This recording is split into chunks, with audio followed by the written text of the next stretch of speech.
In a world where horrid stenches and piercing screams come not from the realms of fantasy, but from the nightmare of reality.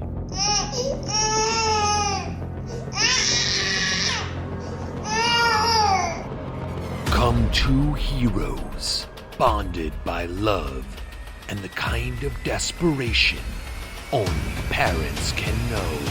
No! God, please, no! No! No! Behold, RPGs and Baby Makes 3, the greatest podcast in the history of all podcasts, by parents who have made a podcast about being gamers with a baby. Did I mention it's a podcast? Here are your hosts, Gretchen Hilmers and Rob Hessler.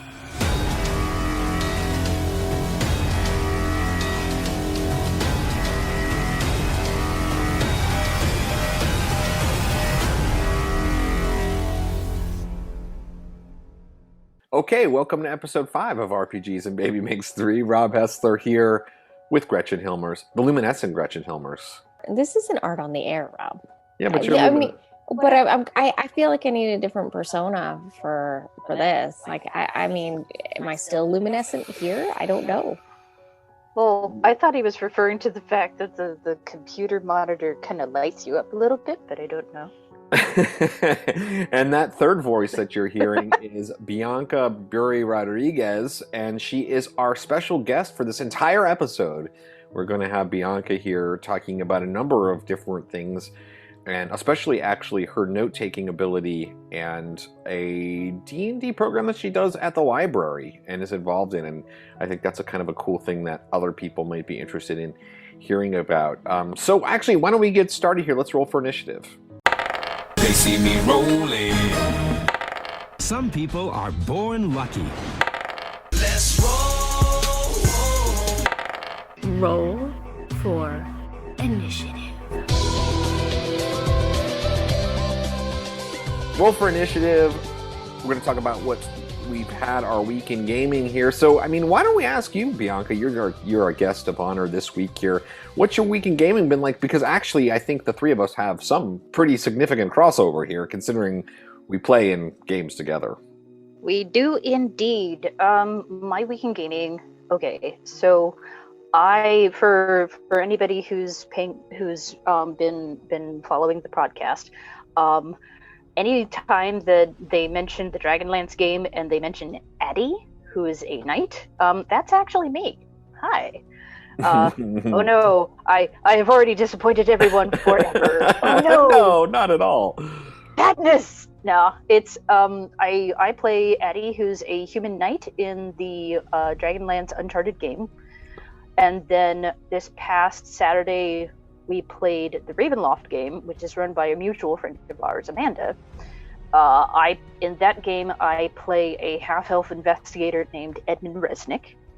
And then I participate in a third game, which is run by the Livo Public Library system. And in that one, I play an elf cleric. It's D&D 5e, and with that one, I play an elf cleric named Vadanian Nightbreeze.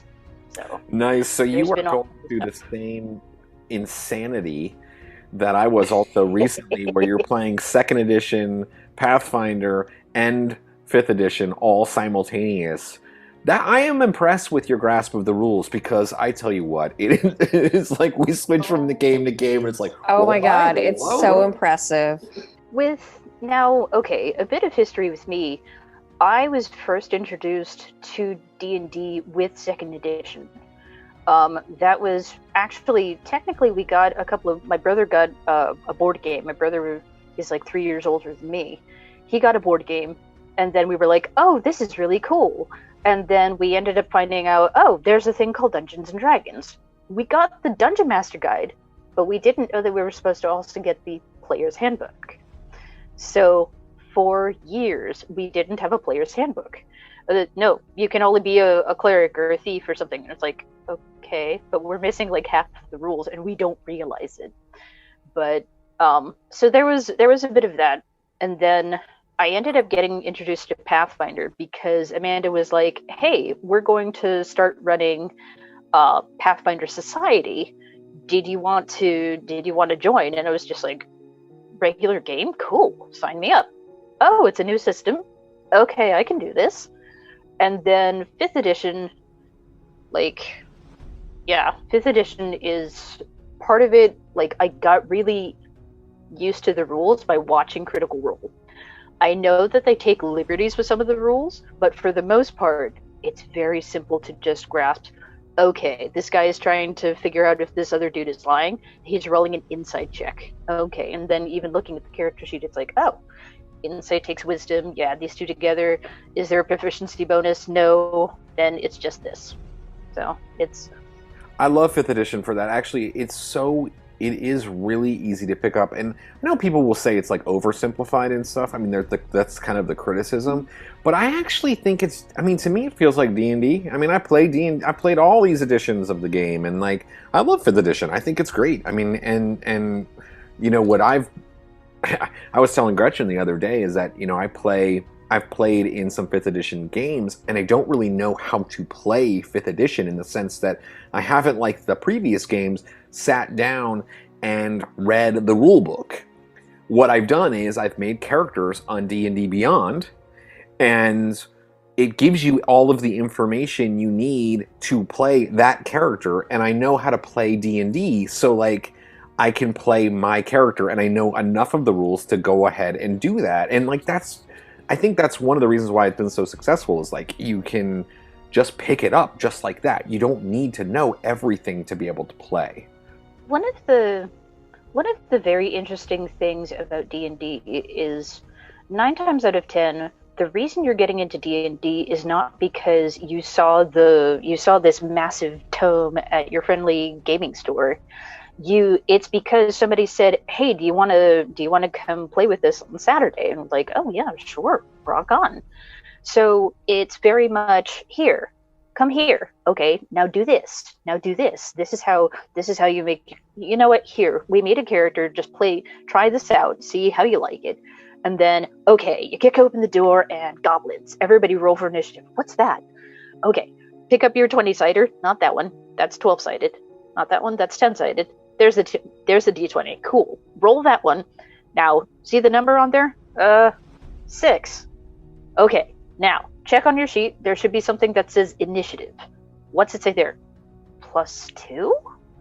Yes. Your initiative is now 8. But, okay, so what do I do with that? Don't worry. I've got it covered.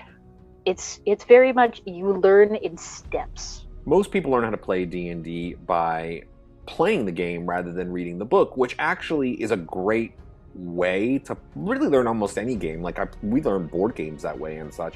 The only thing is that eventually you want to read the rules, because a lot of times people don't. They actually play the game wrong because people it's always word of mouth, and people don't read the book. Look, I'm just gonna throw this out there. Have any one of us actually read? I'm sorry, I'm saying the M word, Rob. Have any one of us actually read the rules for Monopoly, or do we just play the way that we've been taught? Because it's a lot different. From what I understand, it's pretty different from the way we actually play if you read the rules. I don't know. I don't play Monopoly. I burn it in the fireplace because it's terrible and a piece of crap game. It's the worst board game in the history of board games. We're talking about our weekend game. I will never talk about Monopoly. Okay. Sorry, I know I said the M word. I know. Monopoly is the worst game. Okay, I don't want to go. But it's a universal game. We've all played that horrible game. If you're listening to this podcast right now and you think that Monopoly is a good game, shut it off, unsubscribe. Whoa! Don't pull the cord so soon. No, I swear it's good. I promise. Not Monopoly, not the M word. I'm talking about the podcast. No, wait, please. Monopoly is because Monopoly is the fun of Monopoly is the first half an hour to 45 minutes of the game, where you're going around the board and you're buying properties. The rest of the game is a slow drain. It's a slow drag that is completely based. It's essentially based entirely on luck. You roll, you move around the board, and you either get money or you don't get, or you lose money based on the luck of a dice roll. And eventually, it takes 4 hours to play the game. And like, who wins? Nobody, the person that wins is just like the one that bankrupts everybody. Like, it even sends a message. It's like, we don't all work together. We just like destroy each other, and then in the end, like, there's all these properties that are mortgaged, and there's all this derelict property, and there's like somebody who has owned these hotels on Boardwalk and Park Place. It's just the worst game. So you're saying it's like D&D, but it's horrible and wrong. Well, D&D you play. Yeah, but you roll your dice, and based on your luck, you win or you or you lose. Come on, there's some similarities. It's a game. You roll dice. I don't know. There's similarities because there's a game and you roll dice. That's as far. Okay. Well, it can also be very painful to sit through a session, too. Well, it's probably as painful as it is to listen to this podcast right now as we cackle about Monopoly. All right, how about this? Let's get into the meat of the show. We've talked a little bit about our week. The beef, if you will. Yeah, we're going to get into the beef of the show, and let's go ahead and make a proficiency check.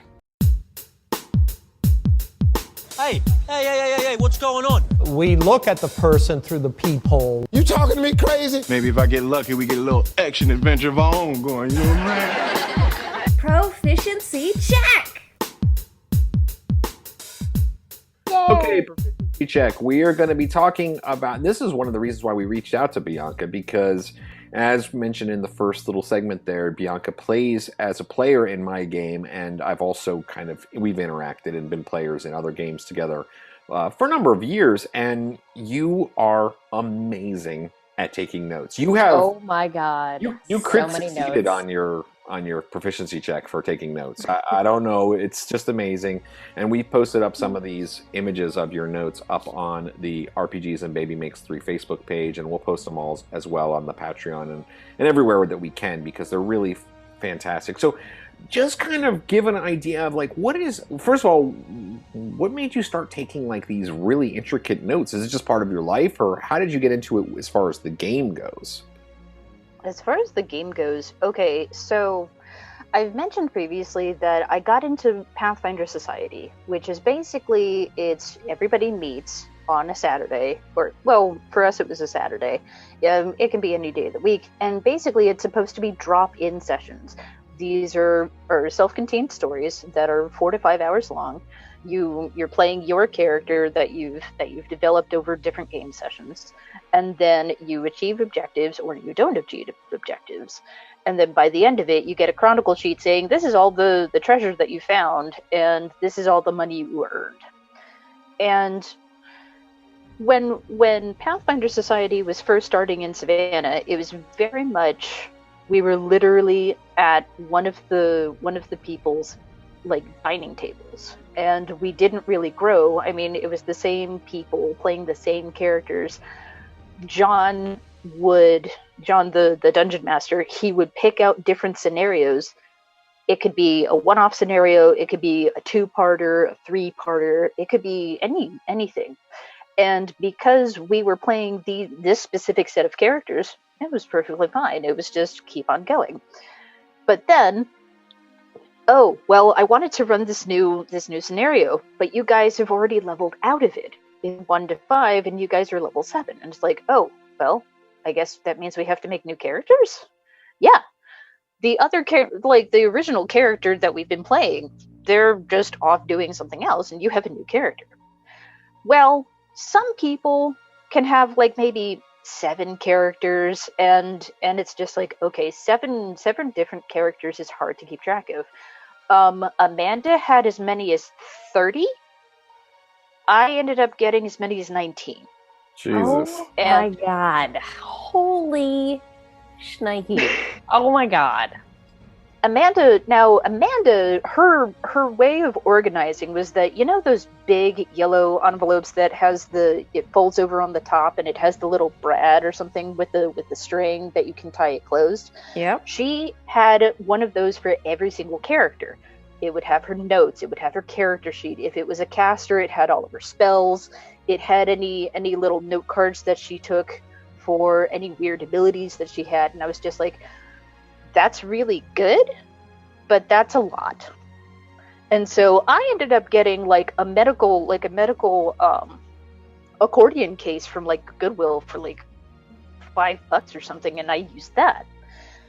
But with each of those things, you can have notes. And it was, okay, well, my first character is a half-elf gunslinger, okay, but a half-orc alchemist, an elf alchemist, a halfling ninja, a ratfolk wizard, who's actually part of my Ravenloft character's backstory, which is, I thought it was a cute little Easter egg for myself. Nobody cares, but it was just like, oh, this is cute. I care. Yeah. Aw, thank you. A human paladin in the core-only game, a human bard in the core-only game. You know, and it's keeping track of all of this is like, oh God, okay, who played in what scenario for how many cookies? How? So in some of the notes that I've already sent you, you'll see that one of them, I believe, has the word thorn keep on top. That was the name of the scenario. And then you'll see a list of names. There's on the left-hand side, there's usually the list of the players' names, and then the list of their characters' names, and what the heck the character is. Because if I'm going to a con, and I'm meeting up with Bob, and Bob, oh, hey, you're that guy who was playing that half-elf sorcerer that we hung out together. It was great. Oh, hang on, what character was I playing with? That's my ratfolk wizard. I'm bringing him again. Let's go. And so there's those connections where I don't see this guy but once a year, but I remember that scenario. And part of it is that if I am writing it down, I remember it better. There's a couple of those pages where all I've written down were really funny quotes. Nice. It was just, there's times when it's just like, this thing means absolutely nothing. We're just a bunch of grab, beep, dick, butt heads or something, and we're just messing around and having fun. Did you say grabby dick butt heads? Nope, I said beep. I said beep because I was trying to not be a potty mouth. I don't know. I kind of feel like that sentence just needs to be out there in the world. Okay. It was grab stick assholes, so I was trying to beat myself, but there you go. You can totally beat me now. It's great. It's great. But yeah, it's trying to keep all those details straight. I have a human oracle who ended up becoming a paladin, and she's just tired. I am the designated divine support for this assignment. If you run away from me, I'm not chasing after you. Stay put. Stay here. That poor woman she watched Haru's Bexy right in front of her. She drowned a couple times. She hit on a really cute chick. Another NPC thought she was super hot. But I needed to write those down, or else it was just going to be in one ear and out the other. So yeah, I mean, I can see that, like, with the challenge, like, of playing all these different characters, like, coming back to it and that kind of getting you into note keeping. And I think, what's interesting is, like, when you were talking about how you take notes, I was kind of reflecting, I was like thinking to myself, oh, I don't really take notes, but I actually do. I take very detailed notes. As you know, when I run my game, I take these little notes where it's not the same style, but what I do is I have so when I'm running a game, I have a notebook, and it's just for the game that I'm running. Dragonlance Uncharted, for example. And I take a page, and I write what session it is at the very top of the page. And then I write a person's name and their character name right next to it. And then I go down 3 spaces, person's name, character name, 3 spaces, person's name, character name, go all the way down the line. And then that takes up just about half of the page. And then as the game is going along and people do or say stuff, that's, you know, if they do something that's interesting or... You know, I was just, because thanks to Bianca, I just kind of redid all of my XP to try to figure out where I actually am with Tick Tick. And so I got to go back through all of the session XP, and the quotes and the little scenarios that you have written down. I mean, I don't know how many times I almost started laughing or giggling to myself because it brought back such a memory of that game and what we were doing. And I was, you know, more than a few times I was like, did I really say that? Well, and that's such a good, that's exactly what I was kind of getting at, is that, like, so I make those little quotes and those little funny moments, and then also really poignant moments, or when people do like really incredible things, like, you know, Addie, when she, you know, was on the back of Cedric and hit that critical hit strike on the giant with her lance, and like what that all ended up being. And so I write that one after another. There's a page for every single thing, and then the bottom half of the sheet is other little notes. So like I take little notes. It might be, you know, monster hit points, or it might be, you know, you run into NPCs, I make something up, or one of you says something that I'm like, well, I'm going to use that later, and so I'll make the little notes. And Gretchen's right, is that now I have this notebook. We've played 45 sessions.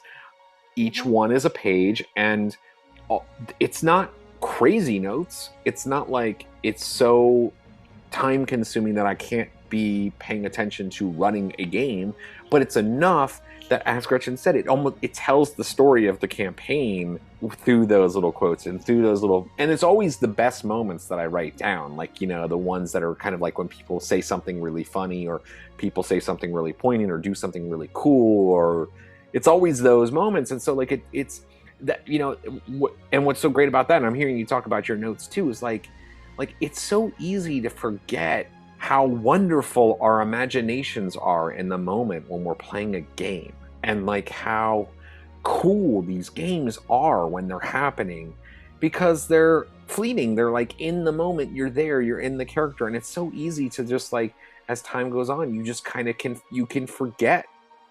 You can forget. At least I can forget, especially as a parent. I mean, like with a child, it's easy to forget stuff. I mean, I forgot what we had for dinner. Oh no, now I remember. Yeah. Okay. It was good. Potatoes. It was good. Scalloped potatoes that were delicious.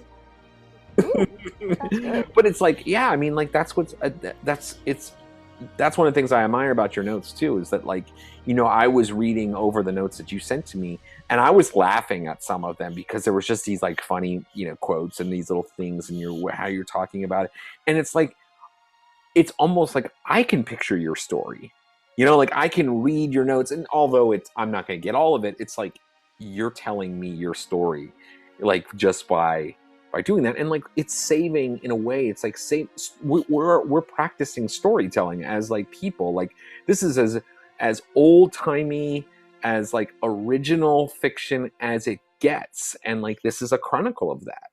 Mm-hmm. And one of the things with notes is that you can also, as I was looking through my notes and as I was trying to pick and choose which ones to send and which, because some of the stuff that I sent you wasn't even like the entire page. It was just, oh hey, sometimes you really can just draw little things in the margins and go, this is something that happened. And the massive snake that was coiled around Tick Tick when we were in the wizard's laboratory, like, yeah, it was a terrible like stick figure drawing, but you could still, hey look, I stabbed it and Tick Tick was in the thing, and it was yeah, I gotta say, my Tick, he did not die. He was saved, and he is okay. Everybody is okay. But yeah, with my notes, I want to write down the really important stuff. The, like, my own kind of, like, here's a way of notation. The the asterisks are something happens. The plus sign is this thing that happens relates to the thing that happened. Like, Atskill enters the door to the north, and then plus sign.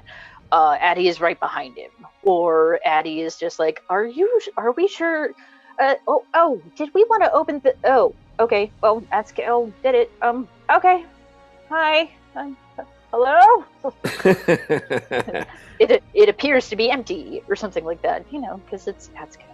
Well, to take it one step farther, which I think is really interesting too, is that, and this might be a tip that other DMs, GMs might consider, is that I give an experience bonus for people to make a journal, right? And I wonder, I kind of feel like you might make a journal anyway. You're a very talented writer, and so your journals are they're beautiful. They're wonderful journals. I love the stories about Addie, and it feels like you've read the novels. Like, I really feel like you know Dragonlance, and she definitely feels like a living, breathing Knight of Solamnia to me when I read those journals. But what my point being is that I give an experience bonus for people to write these journals, and so people recount what happens in the game in the last week, or in the last session, right? And some people are more committed to it than others as far as how much effort and energy that they put into it. But if you look at it, and we all share it on this Facebook group that we've created for Dragonlance, my XP chart, which is my notes, that I give out in my little notes, it tells part of the story. But then, like, you can, if you want to learn more of the story, you can read these journal entries, and it expands so greatly on that little note that I have there that it like makes it seem like these are like really are like they feel like living, breathing characters, like things are happening. And what's cool too, and we're gonna have him on the podcast in a future episode, is one of our other players, Brian. He does drawings for his journal. So his character is a ranger druid.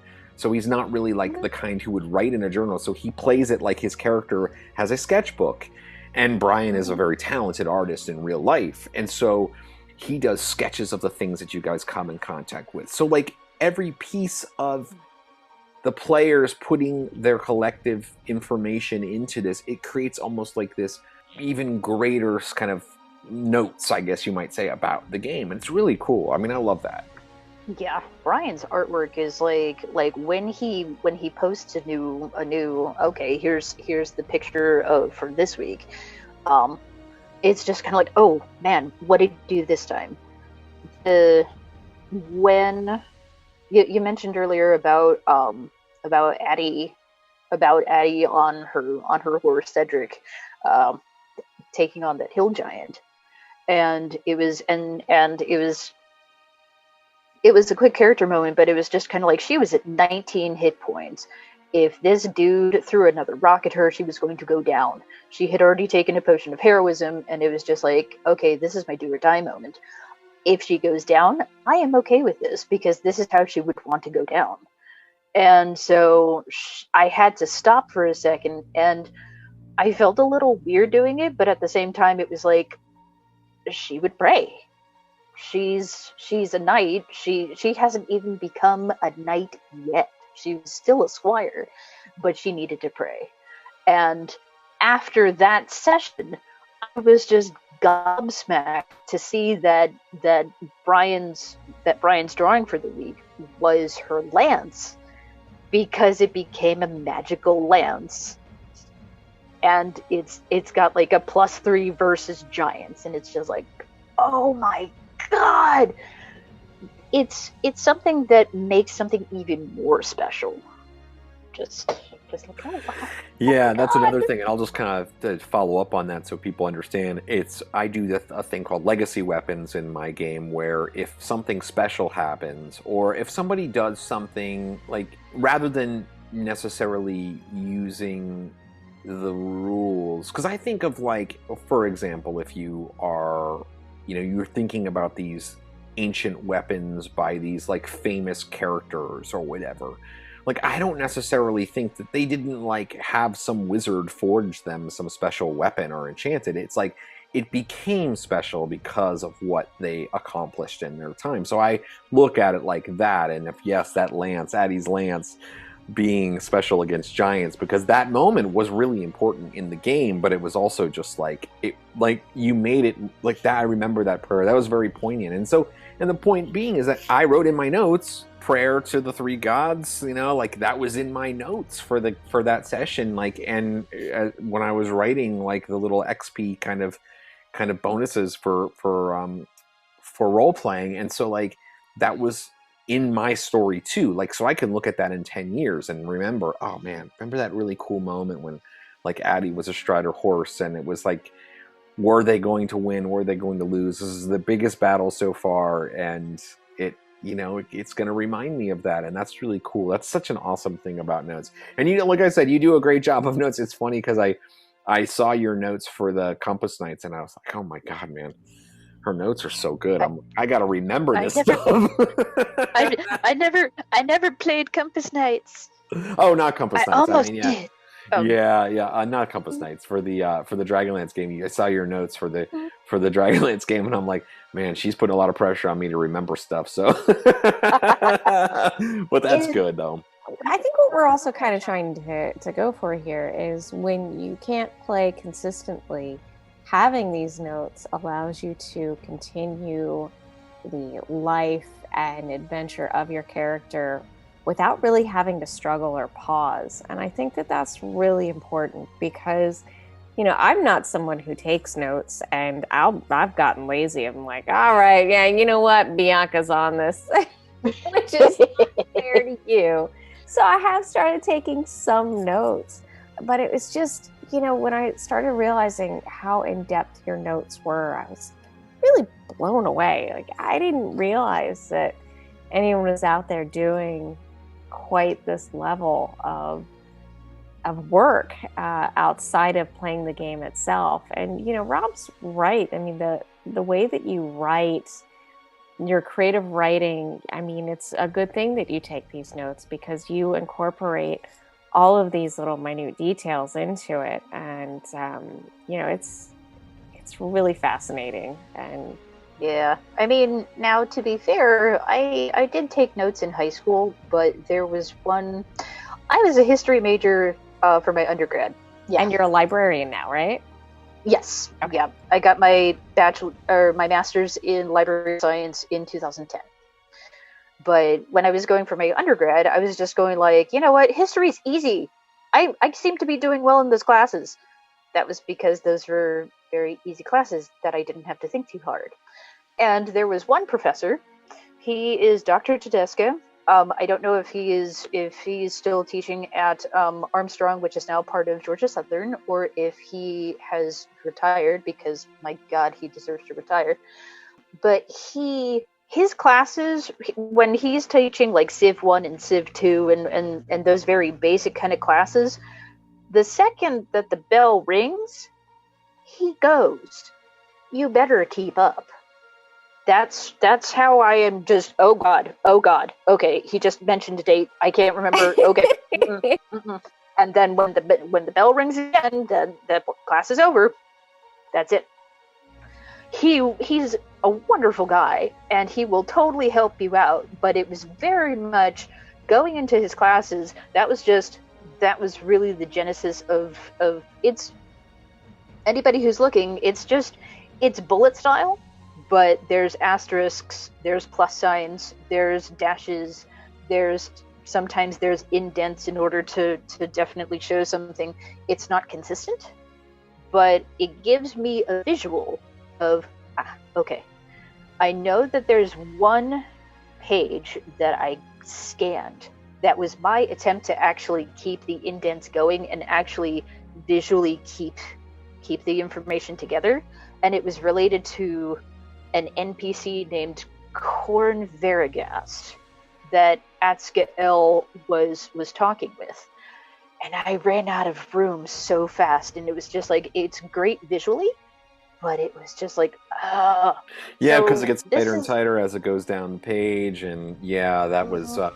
It's interesting, though. I mean, I think that, like, you know, just to kind of wrap up this segment here is that as Gretchen mentioned, it's like, you know, a lot of our listeners here, you know, parents and such like that, who might be, you know, getting interested in, and we had a segment on last episode. We had Amanda Plegman was our guest on the show, and we talked about organized play. You've talked about organized play today, and as Gretchen said, and as you said, it's like you might not get a chance to play but once a month if you're a parent and you're trying to navigate all of that stuff.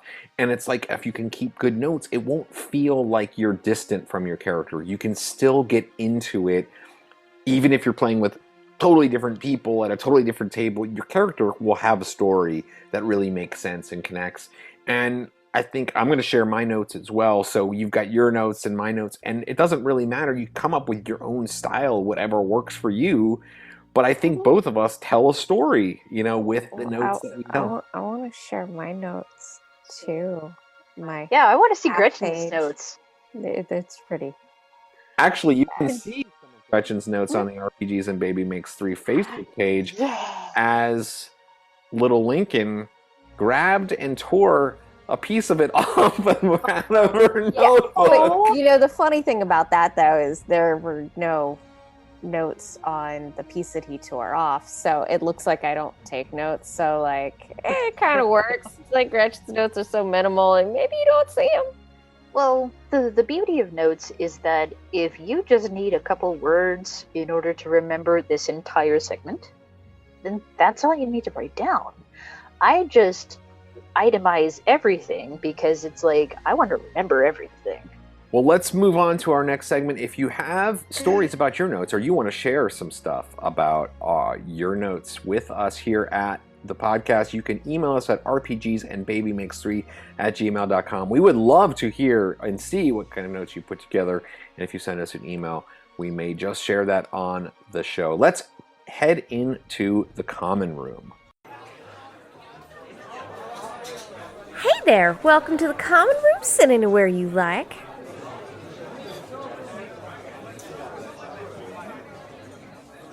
Welcome to the common room. Of course, our guest this week is Bianca Bury Rodriguez, and we are going to be talking in the common room this episode about the library D&D program that you're involved with. Now, I'm going to tell you right off the bat, I don't know a lot about this. Only what our last guest, Amanda Plegman, told me on the last episode. But what is the program all about? Give us some details. Okay, so with library D&D programs, they've actually been going on a surprisingly long, like a surprising amount of time. I remember, I work at the Southwest Chatham Library in Savannah, Georgia. Feel free to pop on by. I'm upstairs. I'm one of at least 4 people there right now. It's pretty cool. I mean, COVID's still a thing, and your time will be restricted in the library. I apologize, but we're there. And when I was so this would have been, like 10 or 11 years ago, when the Southwest Chatham Library was opening, and it was like the new shiny toy that everybody wanted to look at. I ended up finding online journals like WordPress or something of people who ran D&D games at their libraries for customers. And the premise was basically, I mean, there are different ways that you can do it, where it's, you sign up in advance, you register in order to save a spot, or we have to cycle out, or we just take all comers, that kind of thing. But basically, it's you come, you played, and it's intended to help you learn how to play D&D if you're not already like good at playing D&D. But it also becomes an ongoing storyline that you can join. Or I can't make it this week, so we don't see you, and we're really sad that you can't make it. But then you come back, and it's like, oh, hey, you're back. It's great. So most of the articles that I found of different library games were running it as an ongoing storyline. So I was just like, okay, well, I could go ahead and do that too. My boss at the time, when I was initially floating the idea, was like, you're part-time. I cannot spare you for 4 hours. You're going to have to find a volunteer. I couldn't find a volunteer until 2019, we had a very generous volunteer, John Perry, who offered his time. He ended up running Waterdeep Dragon Heist and Dungeon of the Mad Mage for us. And then starting around December, the holidays happened. He wasn't able to keep volunteering his time, and so the game essentially kind of laid fallow. And then one of the players ended up sort of taking it over and going like, you know what, let's try this again, and we'll probably get a new crop of players. And he started up again. It was Waterdeep Dragon Heist and Dungeon of the Mad Mage. Right now we are, oh gosh, I think we're on the third level. Yeah, we're on the third level of Dungeon of the Mad Mage. There are 4 players, and the Dungeon Master had to switch just because of time constraints, and we found a new volunteer and stuff like that. But there's 4 players, including myself, because they want to. The branch manager wanted to have the person who's the library staff member who's in charge of the program be participating in the program, so that it's like, hey, if a brand new person shows up, you can go ahead and show them how this works and how initiative works and all that kind of stuff.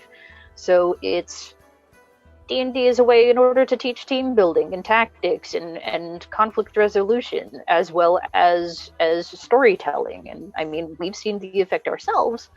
And it's a way to kind of reach out to the community, be a total nerd, and just have fun.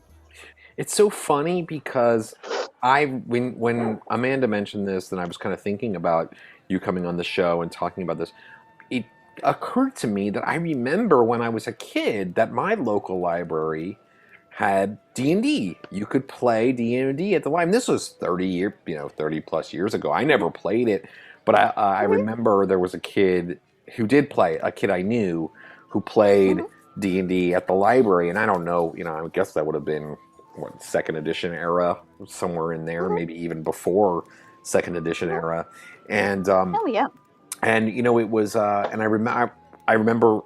I don't remember much about it, but I do remember that you could just drop in. You didn't have to, be any kind of, didn't have to make any real commitment. You could just drop in, play, and whatever. But I remember being sort of interested because back then I was into fantasy books and stuff like that. But I think I was probably too intimidated to show up at a library and play. When you're a kid, it's a little different. Yeah. But I think that this is really cool because I wonder, you said you had a volunteer, but there's might be a really good opportunity. There's people out there who are listening who are parents who maybe their kid wants to try some D&D and they could start a library program, work with the local library and volunteer to do some DMing, bring their kid in, and you got a group there ready to play. Because people will show up. Mm-hmm. Not only that, but before COVID, we actually had a consistent teen D&D program. It was just the teenagers. There was a teen volunteer. I coordinated with him in order to go, hey, are you guys going to be able to meet? Can you drop by the reference desk and let me know when the room is finished and how many attended the program? And he was basically in charge. It was just teenagers who could do that, and they had a lot of fun.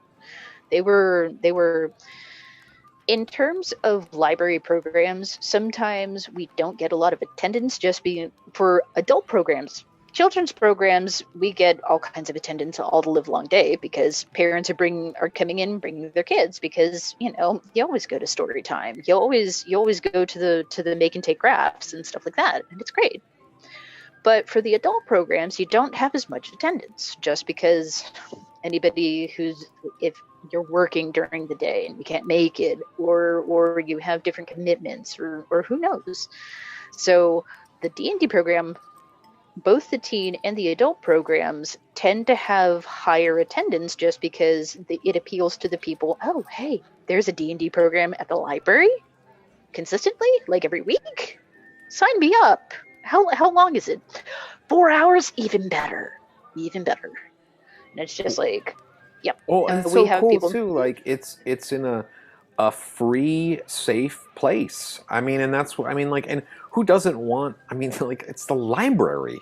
Like, what a positive place to be. You know, I mean, that's what's so cool about that too. You're not like, you know, randomly finding some person on like Meetup and showing up at their house. You're like at the library. You know, I mean, it's like.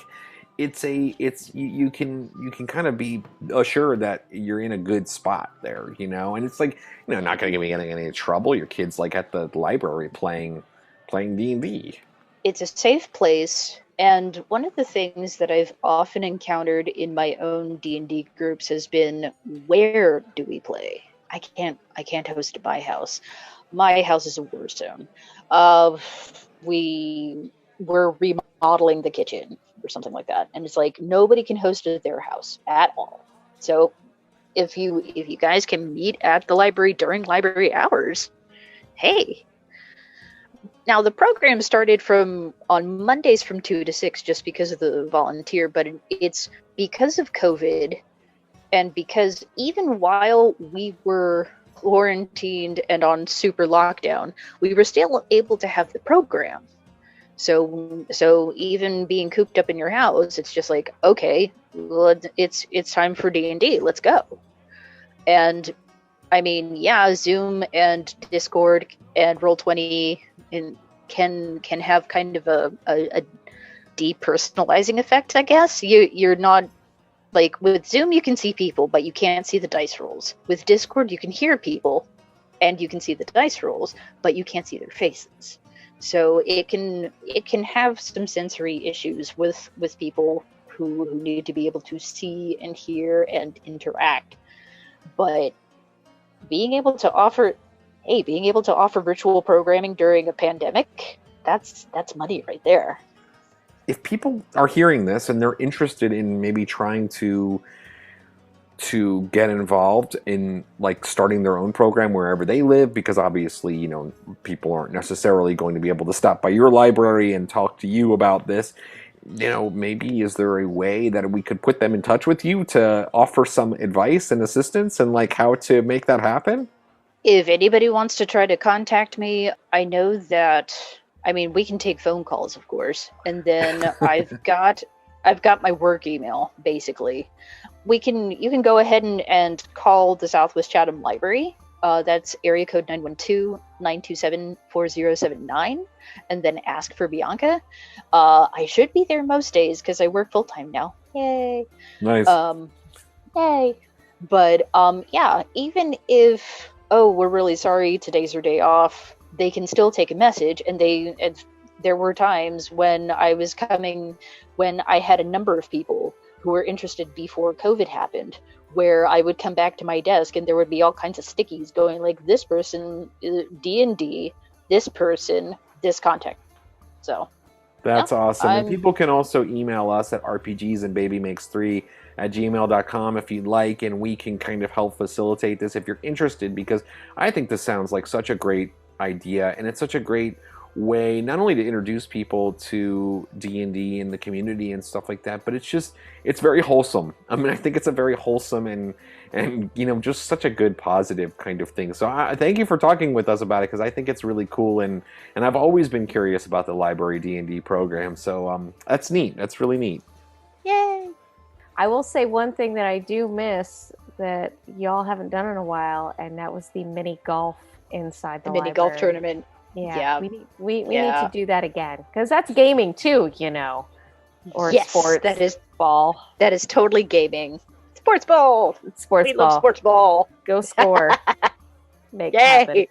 I mean, we're not going to talk much about mini golf in the library, but I will just say this.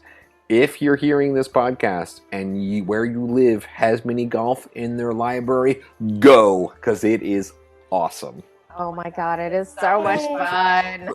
Oh, hey, I'm in the audiobook section. Ooh, is that the newest John Grisham? Well, that's, you know, it's actually a kind of cool point, because I know that when LAPL is back open, there is the kids section over there is really cool, and that there's places for kids to climb in and read, and I never would have ventured into the kids section before. So I think it's a great way to learn what's going on at your library. And so maybe next time You could set up little kiosks that show what the programs are, including one that shows that there's D&D happening there. We've at Southwest Chatham Library specifically, we have TV monitors, but they're kind of in odd locations. But yes, I will definitely let people know to get. Hey, by the way, and kind of spread out the word even more. I love it. Well, let's move into our final segment today, moans and groans.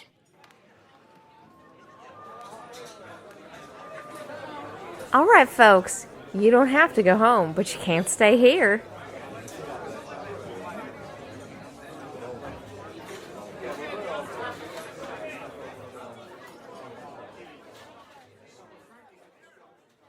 Don't worry. Don't worry. I'm not gonna do what everyone thinks I'm gonna do. Flip out, man. Look, I've got a major problem, okay? Hold up. Wait a minute. Something ain't right. You have no power over me. Groans and moans.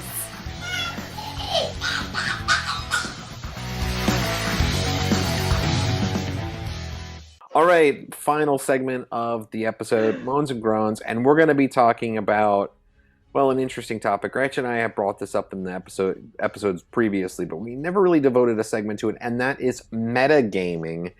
And when we were talking before the show about what we might talk about in the third segment with you, Bianca, I mentioned that this might be a good one because I think you're so good at not metagaming.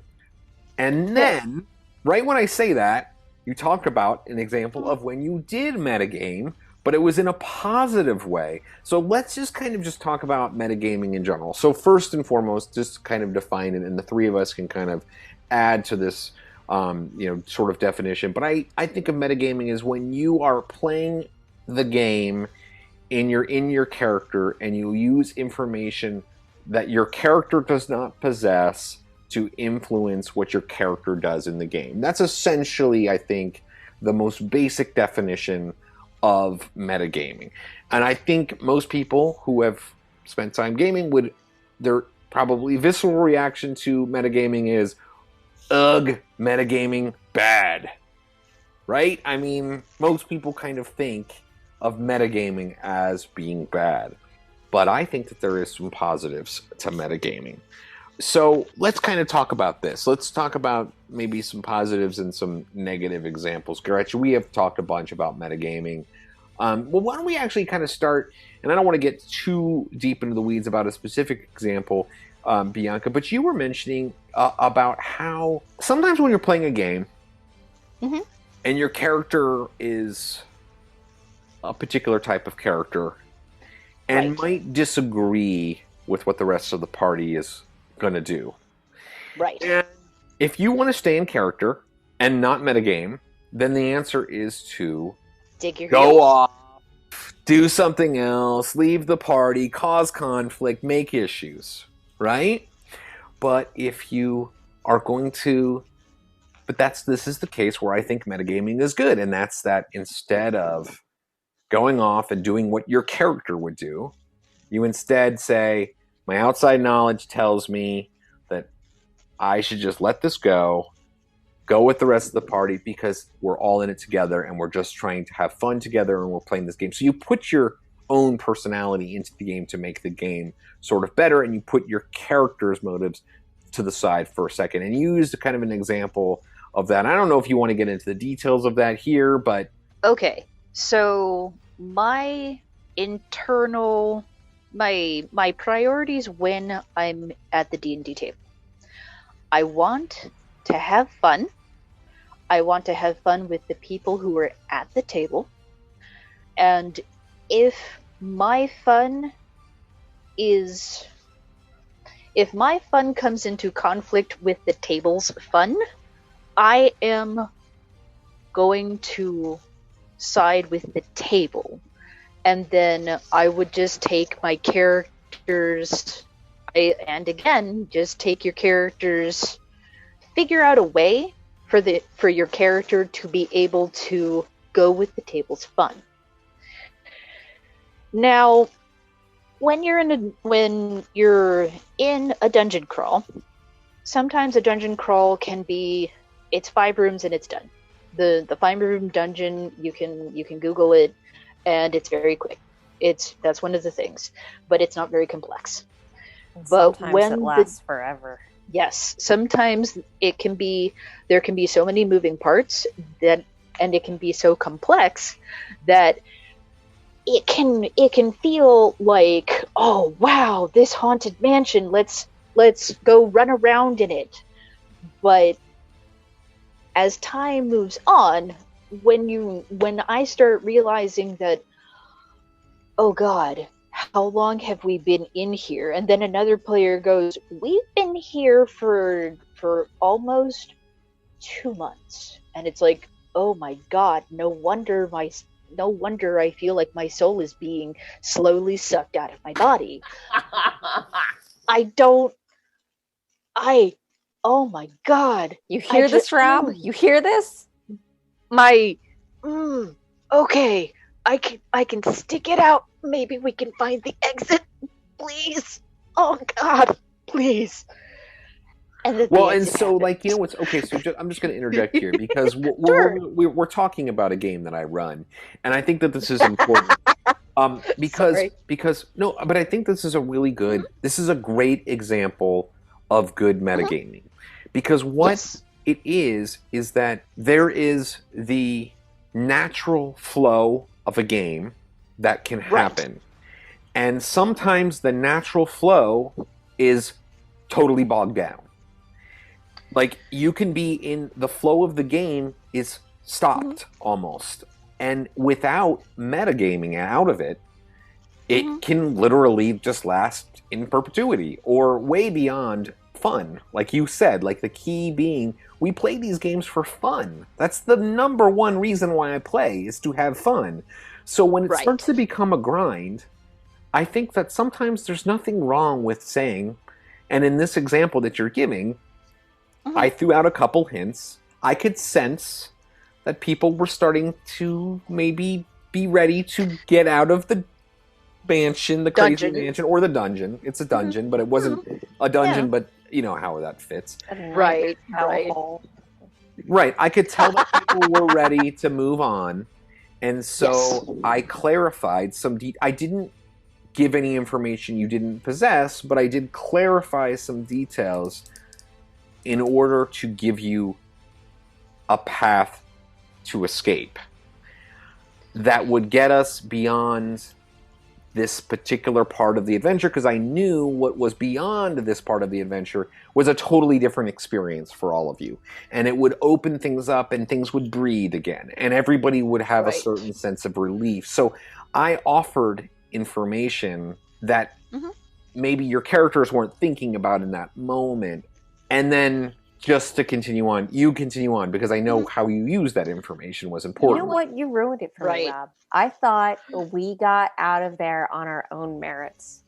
And you're telling me that you had to help us along. No. You got out of there out of your own merits. But the problem is you think about this, and this is something that comes up in every game. And this we just had a huge segment on notes.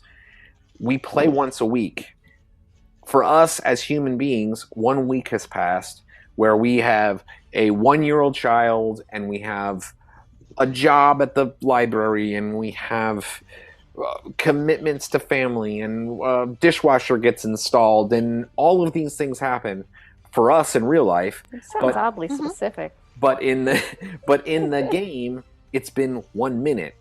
The players are like, the characters are there and they're standing in front of the gate, and then a week in real time passes, but for them it's just like it just happened, so they don't, like, we might not have it in the forefront of our minds, like a specific piece of information. So it's not that I gave you I gave you an out. It's just like I reminded you of information you knew and you had, but that wasn't necessarily in the right in the front of your mind. So yeah. And then there's also the fact that I literally went back through my notes and actually looked through the moon calendars and stuff to see our objectives. And it's been 10 days Like, it has literally been 10 days in game since we started the beginning of the dungeon to the point that we are now. Oh, it's been 10 days. Jesus! It has been a month and a half for the players, where we have all of these real life obligations and interests and having to juggle all of this stuff. But for our characters, it's been 10 days. And it's like, oh my god. And so here's the thing. Because the Dragonlance game, because Rob offers us experience points, like bonus experience points for in-character journals,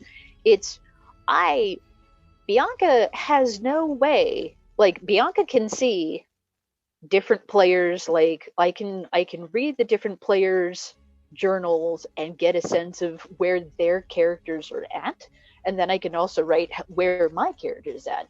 But my character has no idea what the bard and the wizard are thinking. She doesn't know that both of them are practically at the end of their rope.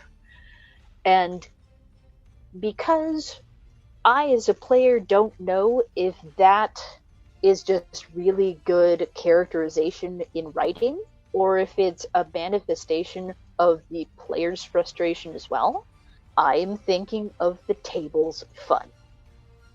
There was a choice. We could hit the ejection seat and get out of the damn plane, or we could stay in the plane and potentially get more information. But it wasn't a sure thing. Okay, so getting information sounds like a good idea, but that means we have to stay in this place. Could it be another month could it be another 2 months? Could it be even longer? Could we be spinning our heels because we get stuck on a puzzle? My soul was tired. I was so done.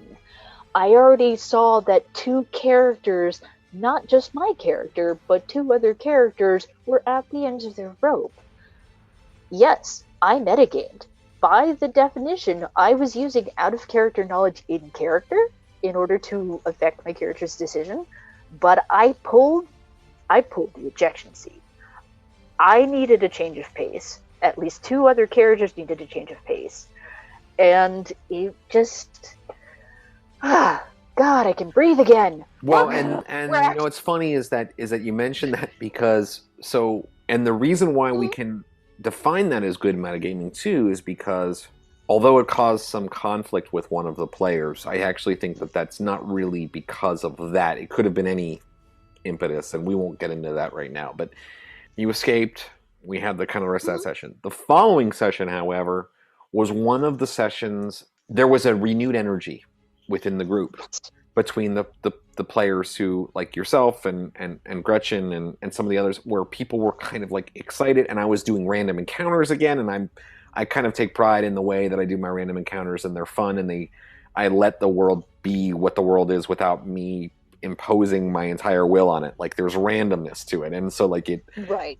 And my random encounters aren't, and for people out there listening, my random encounters are not. They're usually actually not combat encounters. For the most part, my random encounters are flavor encounters. There will be things that are just kind of interesting features that happen, or different things that can happen. And I could see when we were playing that people were renewed by the change of being in the dungeon to being still within the scenario, but out in the open, in a place where everybody felt like they could breathe again. And so you read the room right. That's the thing. And as an experienced gamer, we can read the situation. And I was reading it too. And as a DM, I was reading that it was time to get out of that place. Like, we had spent enough time there. It was fun. It was interesting. And it was time to be done. You know what I mean? Because it is meant to be fun. It's not meant to be a grind. It's meant to be fun. And so we moved out of it. And I think that's a good example of metagaming. And unfortunately, it also brought on a bad example of metagaming, because in that same scenario, one of the players who didn't get what they wanted, which was to continue to explore, got upset in real life and ended up taking it out on the other players by brooding for 2 sessions, essentially. Brooding as a person.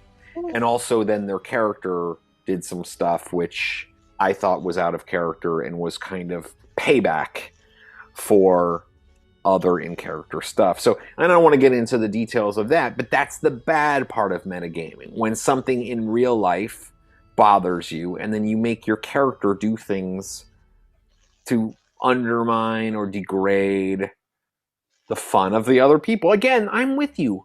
Fun of the table is number one. My own fun is right there with it. And then kind of everything else comes. Playing my character.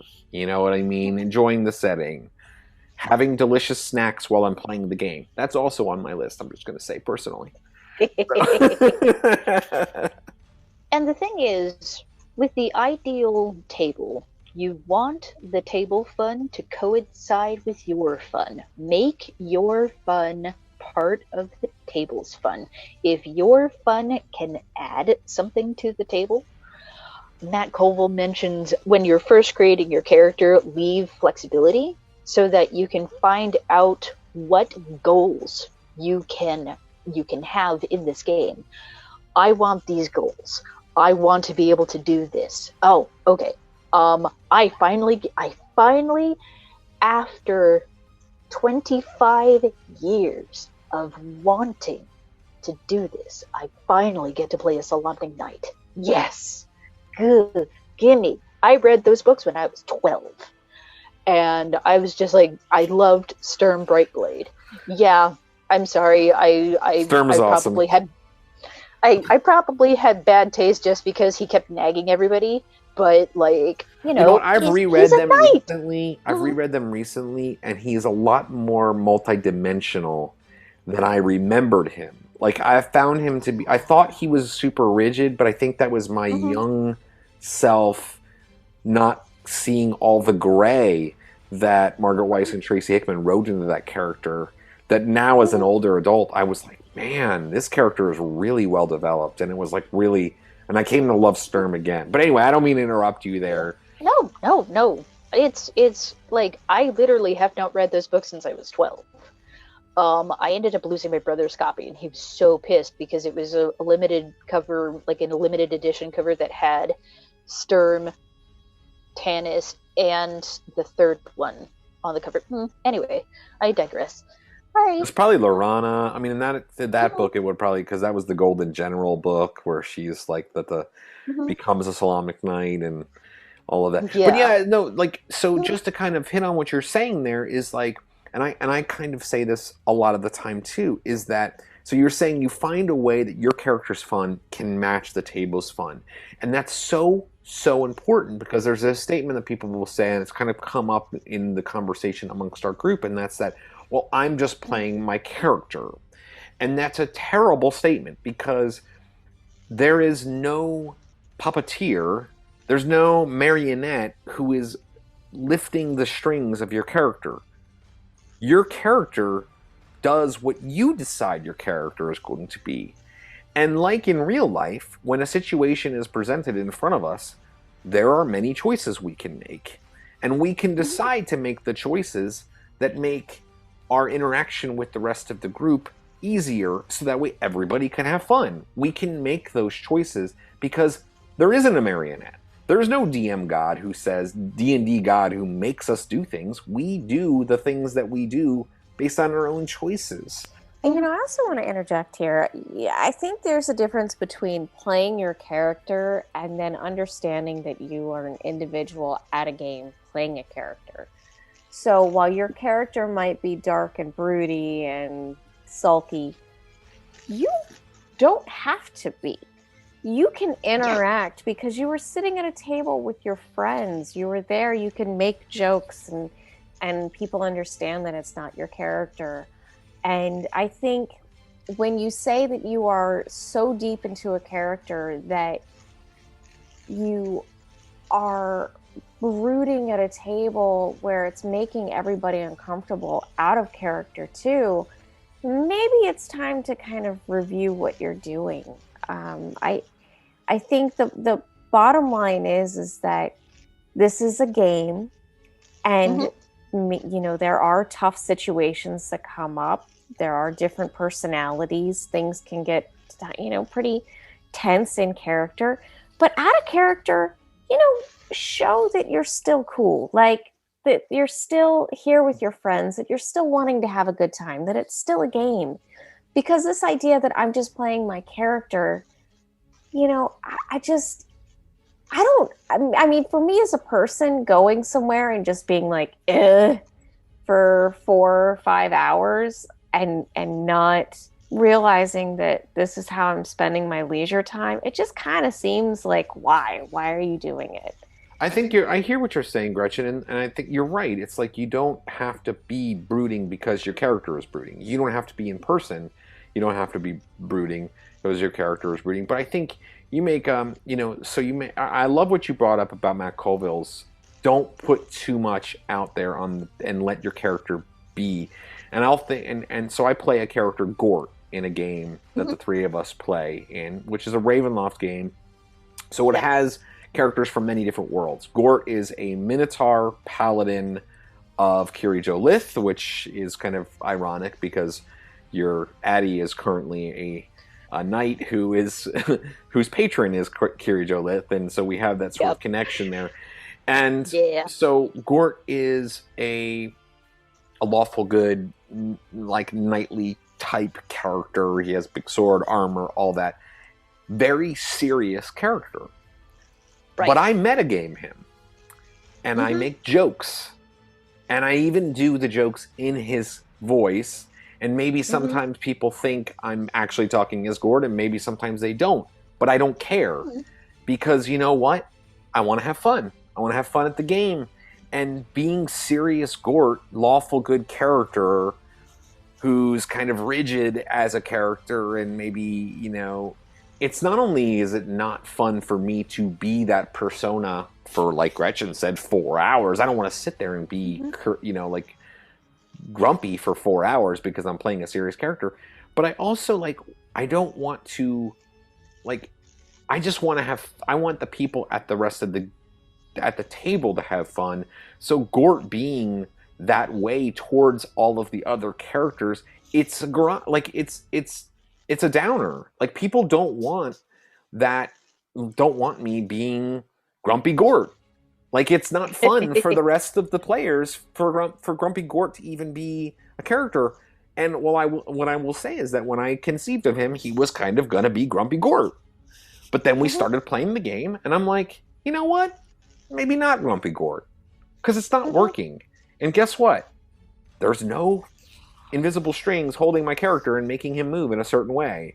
So instead, I decide to change that initial character concept just enough to fit better in with the group. And, like, Gort has no problem getting along with everybody. Wouldn't you? I mean, like, you know, he's a lawful good paladin. Is he ever, like, I shape him to be able to interact with. We have, like, a sneaky slit your throat thief in our group, and Gort and him are friends. Because I'm not overdoing it, you know? So, and I think that's the thing. That's where metagaming is good. You want to, like, work and, like, there's that social contract, right? Right. And it's, like, with paladins especially, paladins have always had a very strange relationship with other classes, just because when they were conceived for the Greyhawk supplement, they had a very, you have to be lawful. You have to follow this because you get a ton of powers at level 1. Even in 2nd edition, in 5th edition, well, okay, not 5th edition. You start getting your cool powers at, like, level 2. But, like, level 3, they really kick in. And, okay, well, 5th edition is kind of bad in general just because there's a lot more flexibility to how you can play a paladin in 5th. But Pathfinder... 2nd edition, the 2 games that we're talking about, the understanding is that you are going to play this. It is a character that follows the laws, and it is a character who acts in the interest of good. You can play your paladin as super lawful over good, or you can play good over lawful. But the understanding is that a lot of people assume that it means lawful jerk face. Lawful asshole. There we go. I said it. It's okay. It'll get bleeped, I swear. Well, so there was a guy I played with who played a lawful good character. I ran a game. There was a guy who played in the game, and he would always say, lawful good doesn't mean lawful nice. And his character was what you would say lawful jerkface. And he was awesome at playing that character, but the character sucked!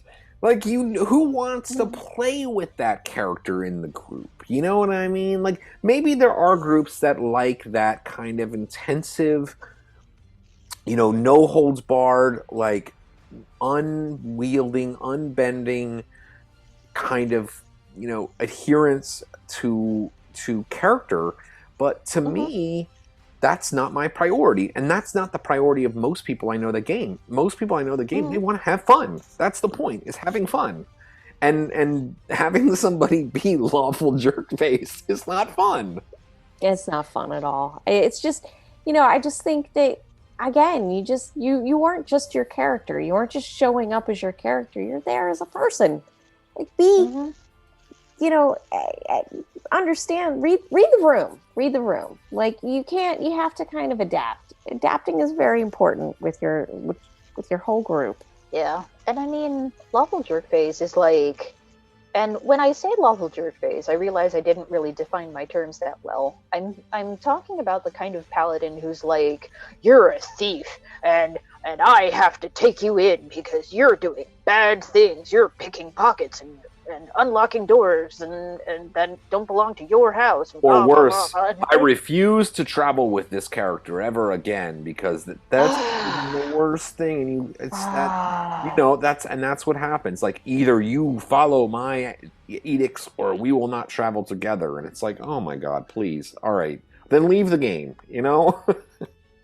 Like, take this jerk face character, put him on a shelf for another game where that attitude is acceptable, and then bring a happy-go-lucky dude who's not Mr. Jerkface so that he can have fun with the thief and they can be besties and run off into the sunset together.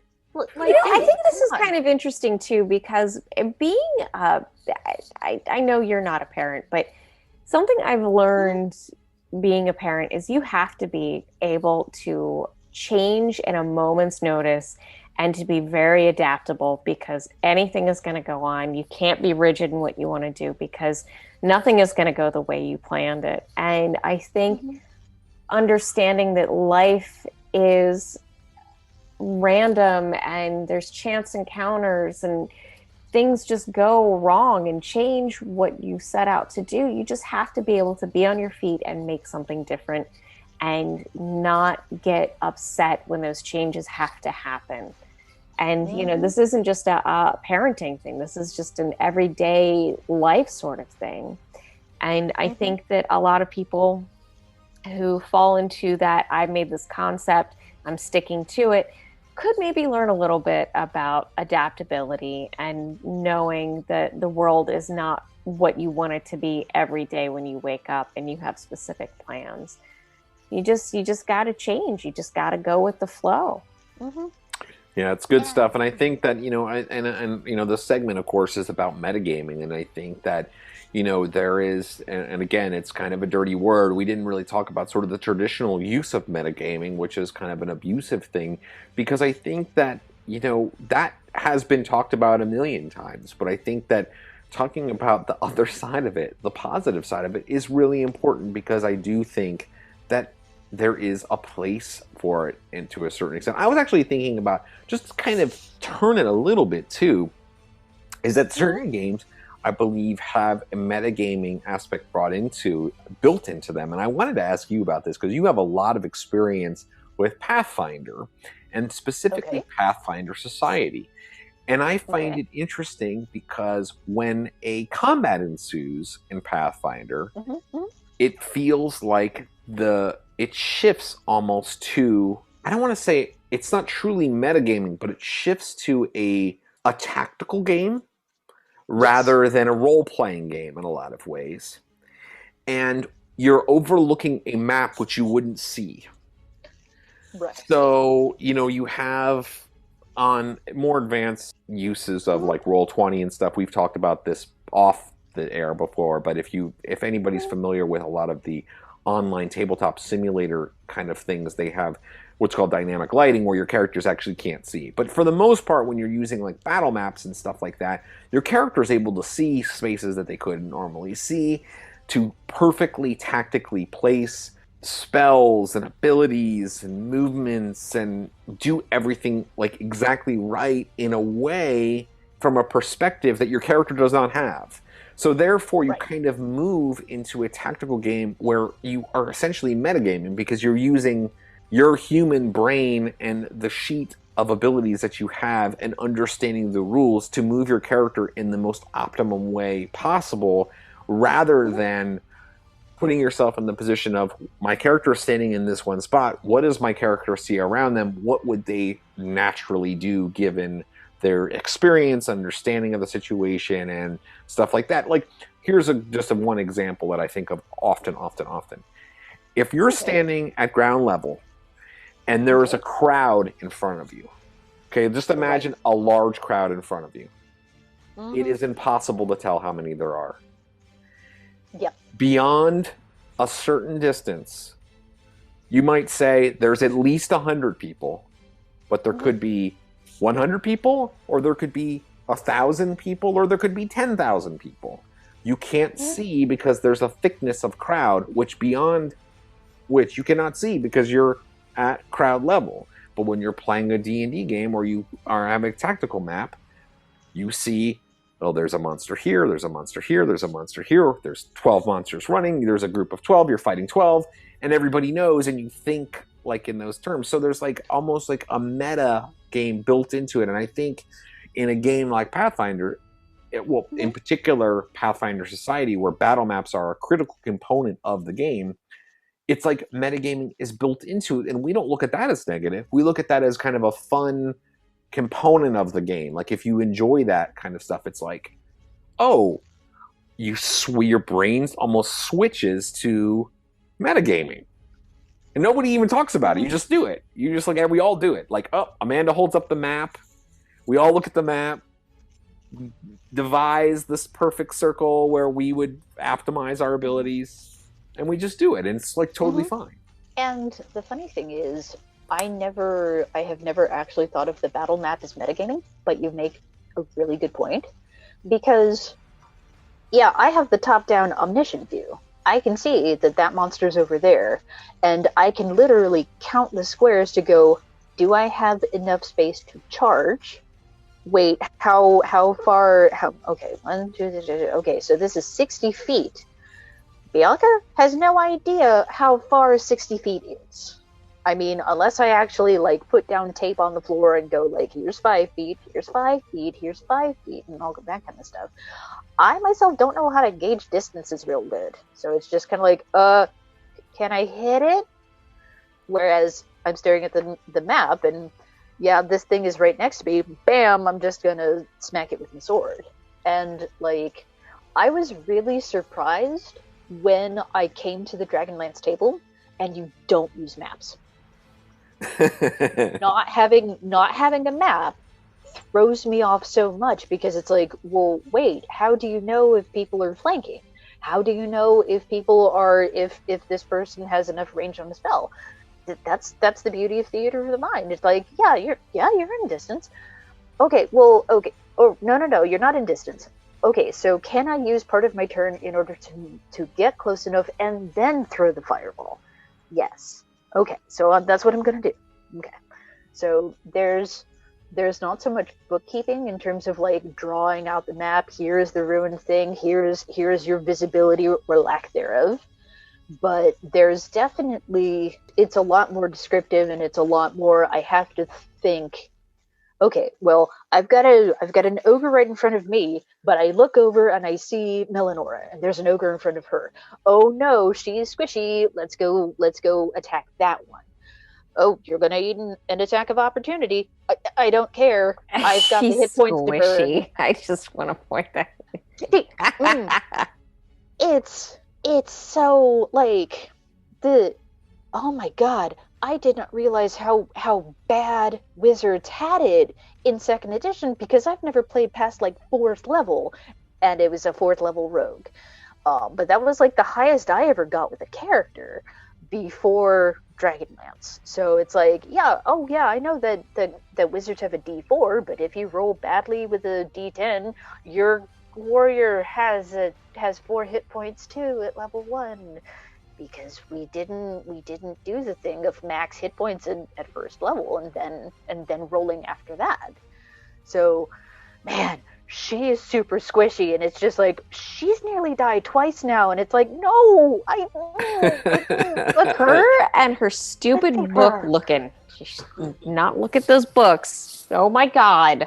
Now the second time wasn't her fault. That was the scary extra-dimensional, like, tentacle monster that specifically targeted her. The brain collector, yes. Yeah, because she was a wizard. And I know, but the stupid book and Tick-Tick's one and only teleportation, get out of jail free. And the truth comes out. It's all about Tick-Tick losing the teleportation. Okay. And yes. The beauty of it is the fact that you might find another one. I don't know when. It might be a cool dice roll, but you might find another one. Yeah, maybe. I'm gonna keep my fingers crossed. Well, just to keep things on topic, let's wrap up our talk about metagaming. And I think that really this is the kind of the point that I was trying to make. I admit I had an agenda in talking about metagaming, and that's that it's gray. It's not black and white, you know. And I think that there's a lot of things that are, you know, people want to make a blank statement about, but there is some good and there's some bad about metagaming, and I would be curious to hear what other people have to say about metagaming, because I think that, you know, we've all had many different experiences, and there's different types of tables and ways that people do things. There are some tables where metagaming is totally a part of the game. You're allowed to metagame all the time, and that's just the way that you play it.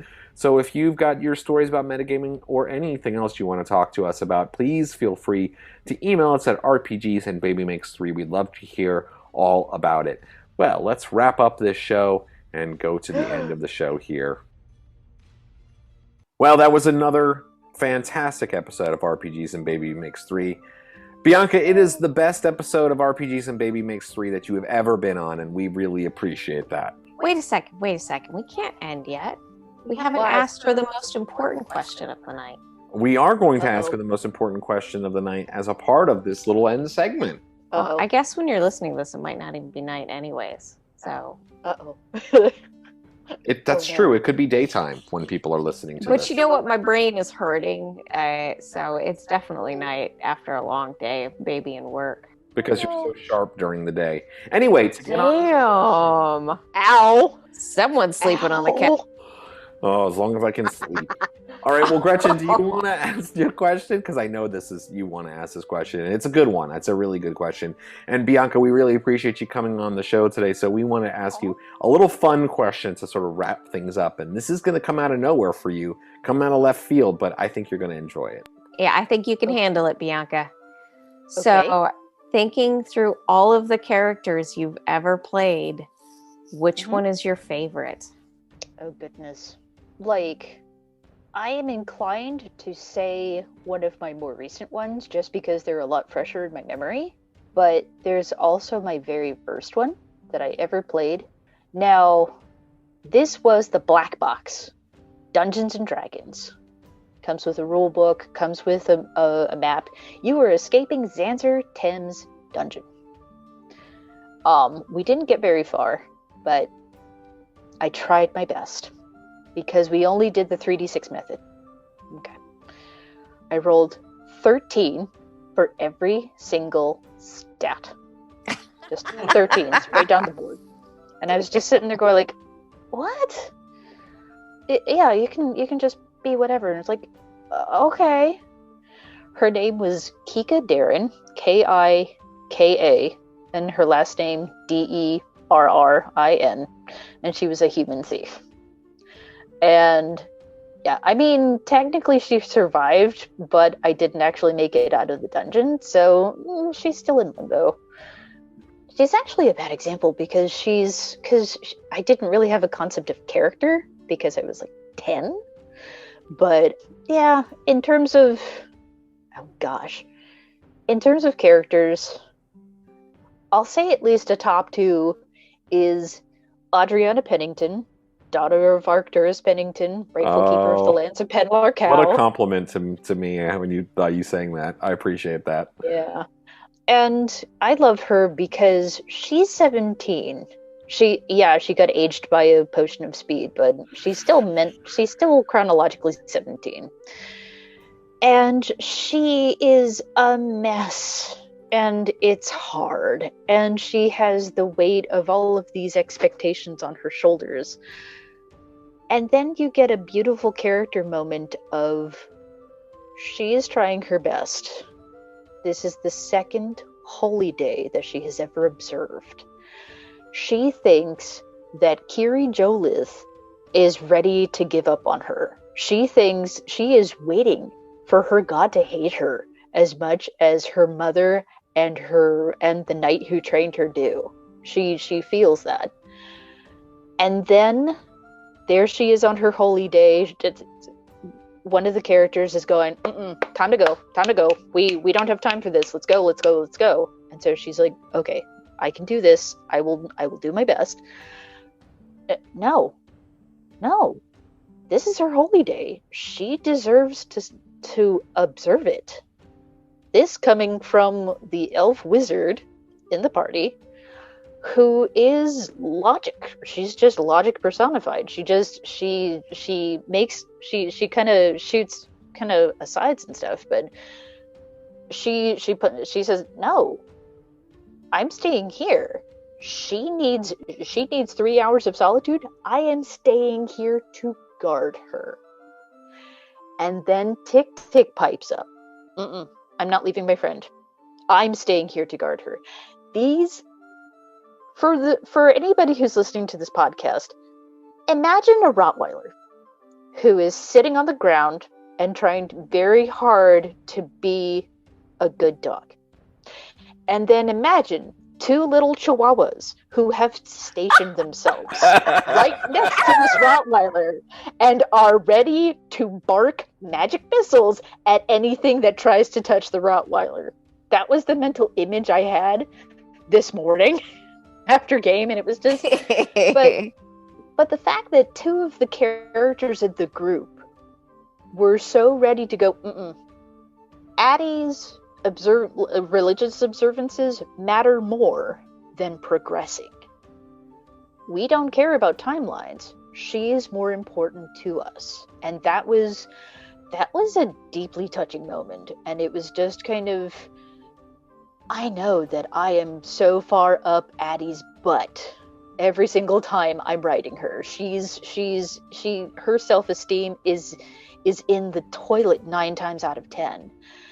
But for her to get that validation, and for her to get this is the moment that she sees just how much she means to people, not as a human shield, not as someone to get punched in the face so that somebody else doesn't get punched in the face.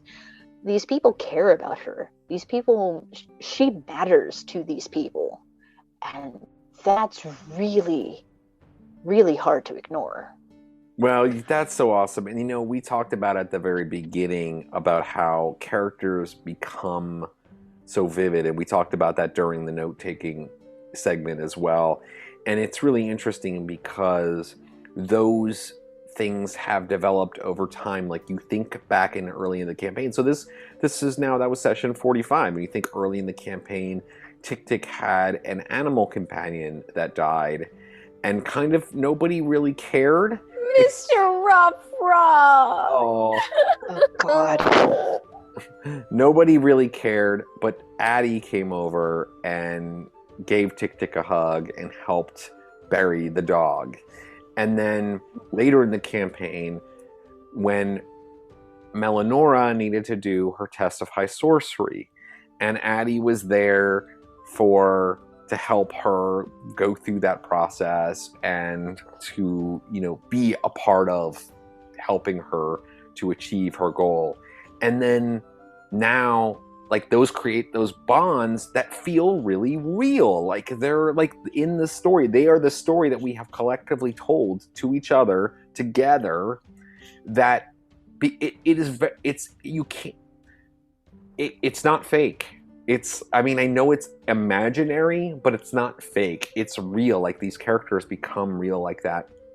And so a moment like that is the result of those previous moments, like leading up to that, where it's like, yes, the high elf, the snooty high elf, who calls Addie the human, yes, decides to stay behind. The high elf wizard, who has apprehension about Tick being able to cast spells as a bard, is there. Oh, I'm pretty sure that elf wizard has fully loaded Tick spellbook in exchange for some other things. So not too much apprehension. Yeah, well, an orb of dragonkind will get you a lot of spells in return. But those, I think that's Tick is kind of the perpetual go along with everybody and be everybody's good friend. But I think that there is that bond. There has been a bond between Tick and Addie that whole time. And I think, I just think that's such a great story, and it's the kind of story, and it's the reason why, at least for me, that I play these games, because those are those kind of things where you just develop those really precious and serious moments that they're so awesome and they're so real and they feel so cool. Like they're just these great little moments that, I don't know, they're these, we just are telling these stories and they mean something beyond just the game, I think, and that's really cool. So I think we're going to end the episode now. That's a great, thank you for telling us. Thank you for that. That's a compliment to me that one of your favorite characters is one from my game. I will admit that I tend to like my newest character is always like my favorite character because I just love playing so many different ones. So there is that recency bias for me as well. But thank you so much, Bianca, for coming on the show today. We appreciate it. And Gretchen, you want to say anything? No, you've been a fantastic person to sit down and talk to. And I know usually we don't have a lot of time to go over personal stuff and ask these questions. So it's been great being able to sit down and kind of learn more about your process and who you are outside of the game. And, I also, of course, really love hearing how people have started out and the fact that you still remember your character, which you made when you were 10 years old. I can't even remember what I did this week. And it's just amazing to me that you can go back that far. And the D&D has been such an integral part of your life, or gaming has been such an integral part of your life. And I guess I'm really excited to be able to be a part of that adventure. So. Oh, I'm just pleased as punch that you guys invited me along on your podcast. I've been listening, and I've been commenting. I don't know if you guys appreciate it. Yes, you have. Okay.